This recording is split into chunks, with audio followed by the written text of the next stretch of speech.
I'm David Kulber, a hand surgeon and Director of Hand Surgery and Upper Extremity Surgery at Cedars-Sinai Medical Center. The first time that I saw the STRATOS device advertised, it was like a light bulb moment for me, and I was like, God, I wish I would have thought of that. One of the important parts of STRATOS that gives it an advantage over most scopes and the advantage of endoscopic surgery is the visualization. And you could see the nerve and any abnormal branches before you deploy any cutting tool and avoid any damage to the nerve.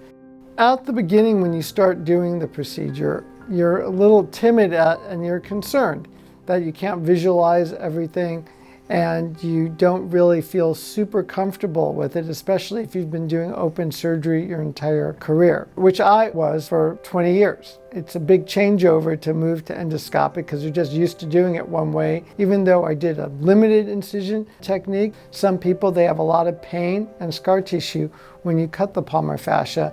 They develop palmar fibrosis, and you just wish you never even operated on them because the pain that they have from that is sometimes worse than the pain they had from their carpal tunnel. If you're having trouble doing the surgery for whatever reason, the idea that you always can open is there. In my entire time of doing hundreds of these, I had to open one time, and there was a definite anomaly, which was bizarre. But other than that, I haven't had to open any of the endoscopic carpal tunnels that I've done, and I've felt very comfortable in doing them. And in fact, I think sometimes I may have injured the nerve if I did it open. So I think the AM surgical service is excellent. They brought cadaver arms to our office. Everyone in my office got to try the STRATOS out and work with it and really become comfortable with the tools and with the anatomy before we actually did a real patient.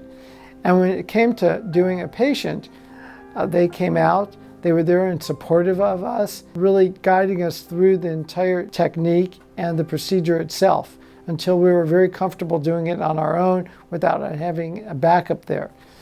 I really started doing this in patients who were either surgeons or who had to use a walker, and that was how we got our institution to buy into it, because there might be more of an institutional expense. It was unclear, even though you could bill at a higher level using the scope. It's always an institutional cost, but after operating on several surgeons at our institution and them going back to work within a week of the surgery, it really was clear that this is a much superior technique and the recovery is much quicker. We are AM Surgical, and this is AM Innovation.